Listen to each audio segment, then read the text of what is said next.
What is the cause of happiness, success, and fulfillment? Every effect has a cause. Every cause has an effect.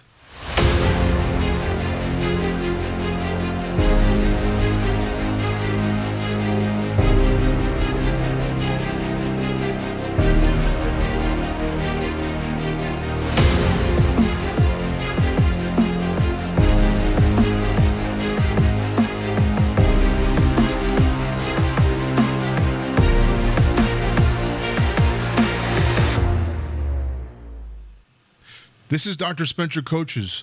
Today, I'm going to talk to you about being the cause of your life. Because so many people want to blame others or look for excuses or look for ways outside of themselves when you have the power to create within you. Because every effect has a cause and every cause has an effect. Now, some people call this the law of karma, but the law of karma people associate with justice, as in payback. But the word karma actually means action. For every action, there's an equal but opposite reaction. For every cause, there's an effect. For every effect, there has to be a cause to create the effect. And the effect that you want to create is happiness, fulfillment, and success. So what is the cause of happiness, fulfillment, and success? Well, we must look at two factors. What's getting in the way of that success and happiness and fulfillment, and what propagates happiness, fulfillment, and success. Well, what is happiness and fulfillment and success? Some people associate it with money, high status, a lot of material things. Well, other people look at it as, well, if I get what I want, I am successful as long as I continue to get what I want. In other words, it's dependent upon personal desire. So that sense of pleasure and gratification that fulfillment of desire often brings. But that is a form of happiness, yes, but not a long-lasting form of happiness. It's nice when you're really young. You know, when I was young, my whole goal was to become a professional snowboarder. And I used to practice. First, I was a professional skateboarder. And I used to practice and literally train and compete and work on tricks. And same with snowboarding. And I was hoping I'd get picked up by a sponsor. This was in high school and right after high school. And I put a lot of time and energy into it and learning more and more tricks. And with skateboarding, it kind of hit me. I'm even at 17, 18, I'm too old to get picked up by a sponsor. If I haven't gotten picked up by a sponsor by then, it probably wouldn't have happened. So I elected to try to go snowboarding. I went to snowboard camp in Mount Hood and talked to some of the pros. This is in 1994, and it didn't work out. I made some connections, impressed some of the pros who had connections, but they didn't really care. They're not there to scope out, to be a talent scout to look for, potential sponsees. But that being said, I decided to go back to college. And then it turns out one of my housemates, a year and a half into college, was a former professional snowboarder named Richie. No one's ever heard of this guy, but there's a lot of pros nobody hears of. And he told me this is what it boils down to with snowboarding. It's all about how hard you party and who you know. And I was like, that's kind of like life itself, but I didn't expect that in snowboarding. I thought winning contests, being on tour would get your name known. And that's what I didn't have the funding to travel around and enter into the contests. So he said the reason why that is because as a sponsee, you're basically a walking advertisement. And it means when companies give you clothing, gear, boots, snowboards, jackets, and so on, you're basically a walking advertisement. And you need to go show it off. And if people don't know who you are, they're not going to look at you. They're going to think you're just somebody wearing some clothing. And you need to be a somebody. And how you become a somebody is by getting your name and face known in the industry parties, which is why it's about how hard you party, because you got to go to all the industry parties so people know your name and face. And once they know your name and face, then they know that you're a somebody whose name and reputation precedes them, and then they give you their clothing and their products, and you walk around, everybody knows who you are, and then because they know who you are, they see the products that you're wearing. So that's how it works. That's how snowboarding sponsorship works, and that's pretty much how any kind of sponsorship works in most industries. So I decided to go back to school for psychology and get into mental health care. And in there, I got into physical health care and eventually went into chiropractic and physiotherapy. Then I got my life coaching certifications, went back to my psychology roots. And that's how I got involved in making podcasts such as like this. But the ingredients for success, it may vary, but there is always a similarity. You can call it doing the work. You know, people say work hard and it'll pay off. And then there are other people who say, work smarter, not harder. Yeah, all of it's true, and all of it are pieces of the puzzle. But then there are people who work hard, are financially successful, reached a high level of status, but are miserable. They're not happy inside. They're not fulfilled. And why is that? Because the material things don't give you happiness. You know, the grass is not greener on the other side. You've heard that expression, the shiny object syndrome, chasing after the next best thing. It's exciting. You know, you get the next best car, technology, whatever it is. It can be fulfilling temporarily, but it wears off once the shine wears off. So what is this constant pursuit of happiness? We here in America believe that happiness is directly proportional to how much money you make, because it's not about, I mean, sure, there is status and power with money, but it's really about what money can buy. It gives you a sense of ease of living where you don't have to worry about anything and you have freedom of choice. You can go where you want, do what you want, spend money on what you want. And that is the expression and fulfillment of desire. But even wealthy people who can buy anything don't experience fulfillment. People tend to experience fulfillment when they give back to the community.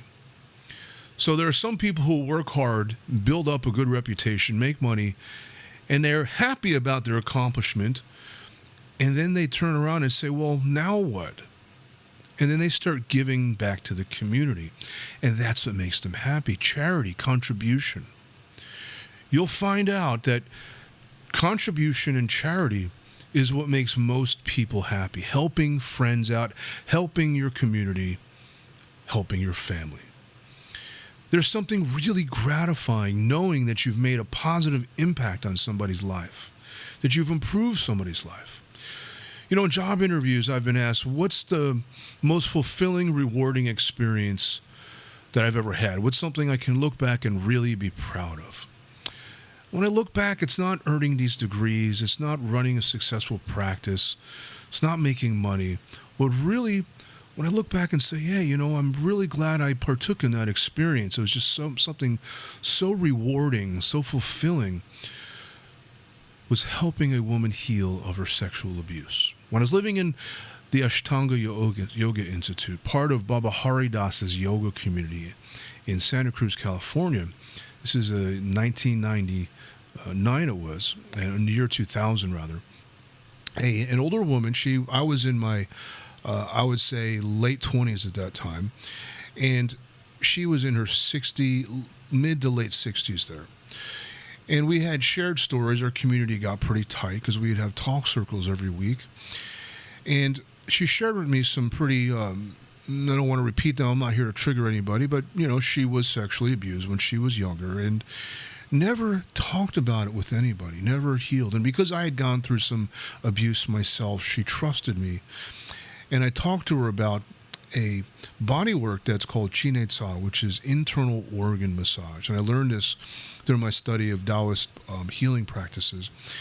And because your emotions in Taoist philosophy, your emotions are stored in your organs. And by massaging the organs, repressed emotions can come out and be released. And for those who've never experienced catharsis is very liberating. We're able to liberate suppressed emotions. There's something so uplifting, and it's like taking a weight off of your back. It's like taking a weighted vest off. You feel lighter all of a sudden.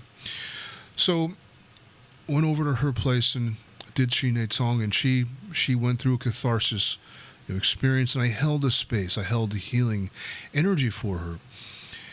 And I just remember, because years later, like a decade later, I had heard that she passed away. And what she said to me after the healing was, I finally found peace. And she was so grateful, so appreciative. And I've never experienced, up to that point in time, I haven't experienced that depth of appreciation and gratitude for a service that I provided. And that, just hearing those words and remembering that, when I heard she passed away, I know that I had some part in that, some part in her ability to literally rest in peace. Knowing that I contributed to that, it's just so rewarding to this very day. And sure, there's some other things that are rewarding, but that's the one that stands out in my mind. And it doesn't matter how much money, how much prestige I have.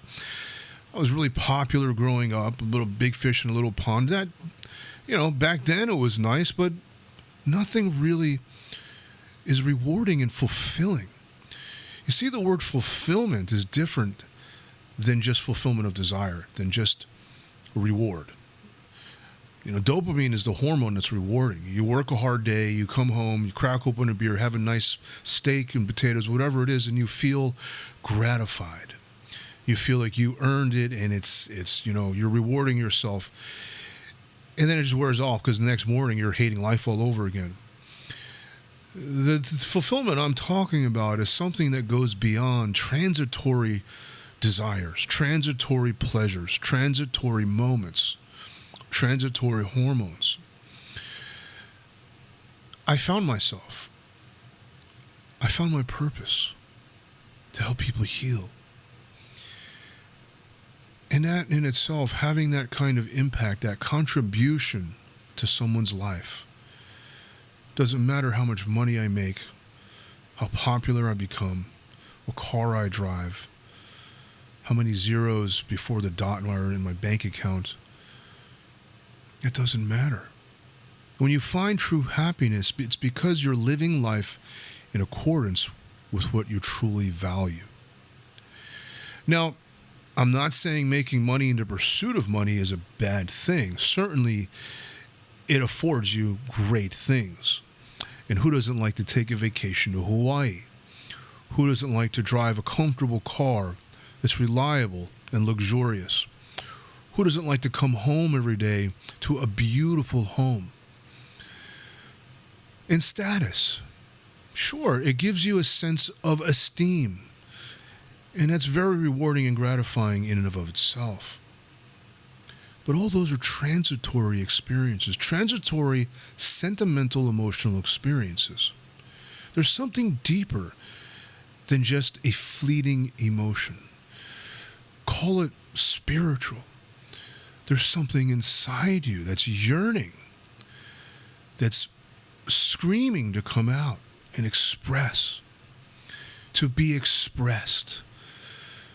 To express the love that's in your heart, to express your beingness, and not just a life of consuming and consumption. Hey, who doesn't like going to a 5-star restaurant? These Brazilian barbecues are wonderful. Korean barbecues, it's a great time. I'm not saying that's wrong.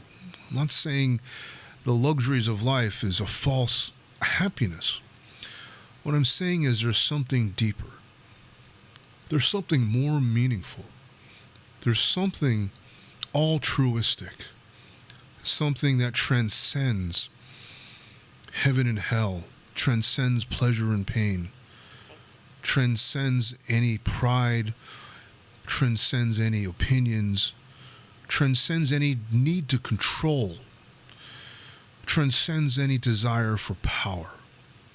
There's something greater than one's personal self, that when you experience it and when you're able to express that part of you, there's a far greater reward to your life. And the search for that, some people call it the search for the meaning of life. Some people call it soul searching. Some people call it, I'm looking to find myself. I'm taking a sabbatical to do some soul searching.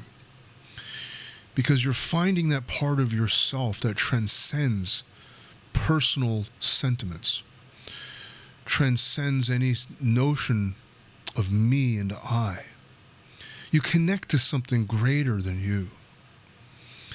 Buddhists call this bodhicitta. It's something in you that doesn't require being looked at and being admired. Doesn't matter what other people think of you. In today's time, this is really rare. Helping an old lady across the street, you're almost considered a saint for doing something like that, because we live in a world that's so competitive and really self-serving and so into power and control and status. There's a certain happiness that comes with glorification. Look what I got. Look what kind of car I got. But in the end, when you talk to some elderly folks, they don't care about that stuff. Steve Jobs said in his later years, he had pancreatic cancer. He did everything he could to try to reverse it. It didn't work, obviously. But what he realized in his later years, that didn't matter that he had all these hundreds of millions of dollars, that he had this company, had these fancy cars, this huge home. All of that didn't matter to him. What did matter to him was his experience, the quality of his experience. People call that love, real love.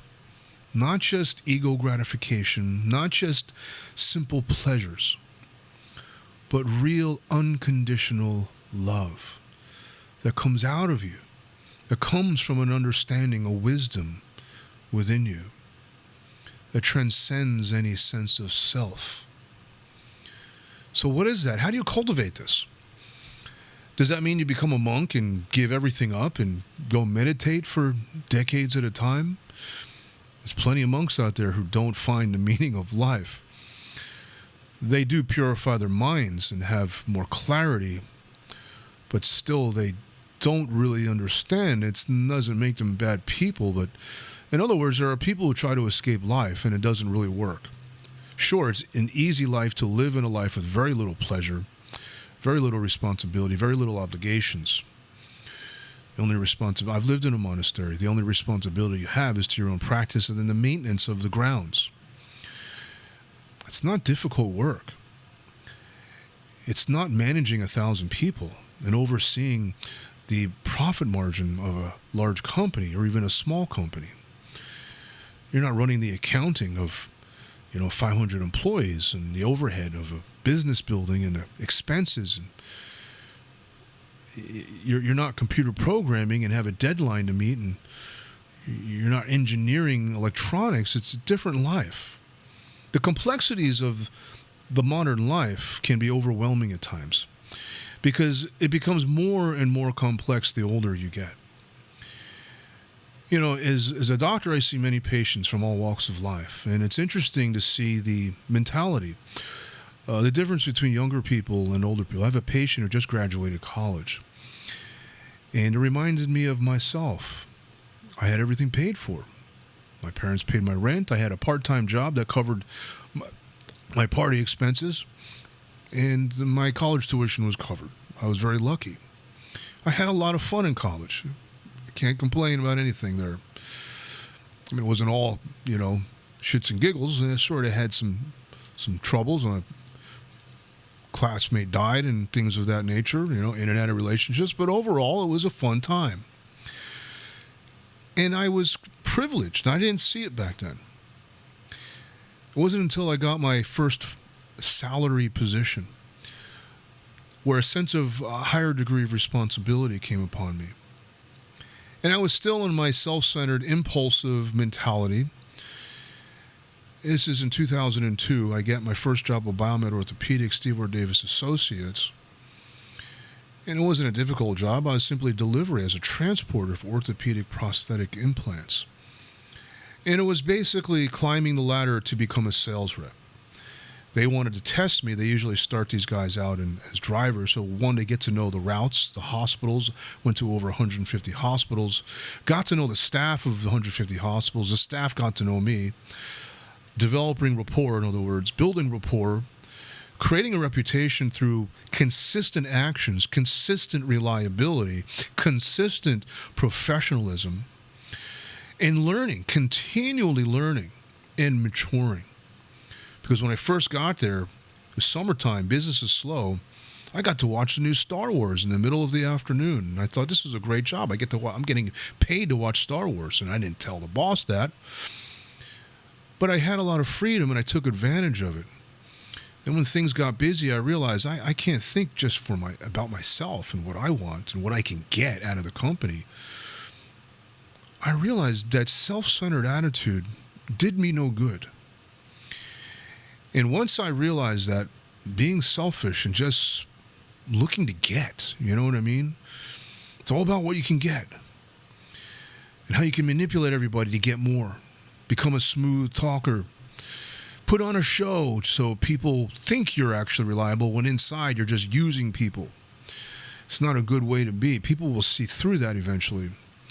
That's how I was.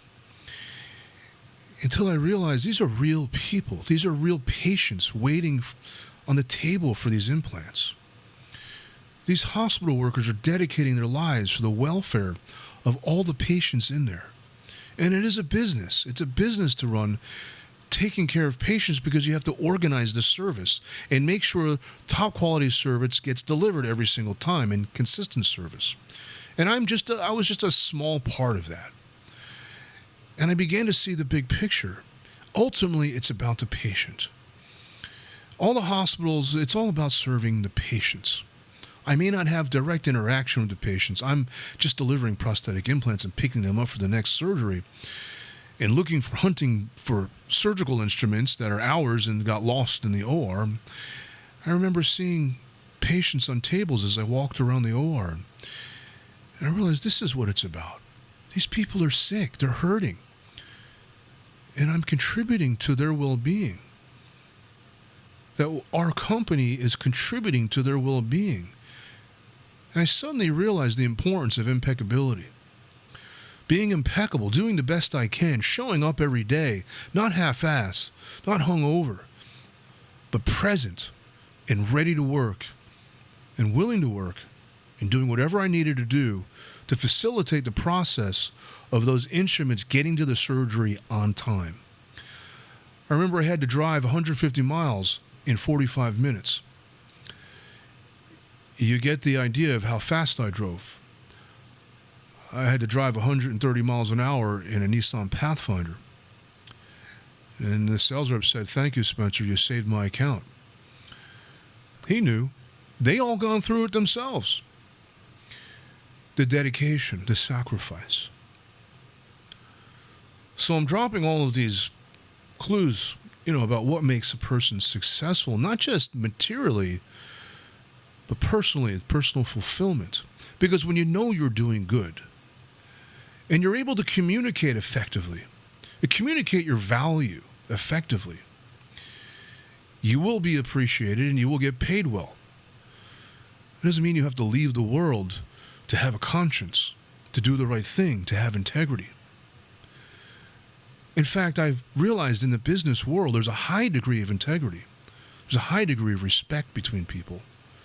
If you don't do what you say you're going to do and you aren't who you say you are, people will not want to do business with you. They won't want to hire you. They won't want to trade with you. They won't want to be in any kind of contractual obligation to you. It's all about integrity. Without that, nothing works. When you practice and maintain integrity, when you are authentic to your word, to who you are, to your being, there's nothing more rewarding and satisfying. And when you continually commit to what you say you're going to do, and you do it with honor and respect, people will recognize that. You'll get your admiration. You'll get your status. You get all of it. And that's the secret ingredients to success. Being on time, dedication, impeccability, professionalism, maturity, being respectful, being really good at communicating, which is really listening, making sure what the other people want heard, get heard, schmoozing, developing rapport, networking yourself, getting your name and face known. That's important in any field of work you're in. Those are the ingredients to success and fulfillment. You'll experience both material success and spiritual fulfillment. Because when you can be yourself, that's not your ego. It's not your adolescent self either. But when you can truly live from the heart, and it's not some religious dogmatic morals. You know the right thing to do deep down inside. That bodhicitta. You'll discover that the expression of that your core values really comes from that aspect of you, which is the real self. And when you continually learn to live out of that and express that joy, express that contribution, you'll find your happiness. I promise you. If you have any questions, go ahead and leave a comment below, because if you're finding yourself not feeling fulfilled, feeling dissatisfied, and just quite plain frustrated in whatever job you're in, it's because you hit the glass ceiling. It's because you got to level up. And if you don't level up, you're not going to get to where you want to be. And leveling up doesn't always mean working harder. It means growing up. It means acquiring new skills. There's a maturation process. There's a higher degree of integrity to walk with. And I can teach you how to do that. I can guide you there. Because without that, nothing works. This is Dr. Spencer Coaches. Thank you so much for listening. I sure hope that helps.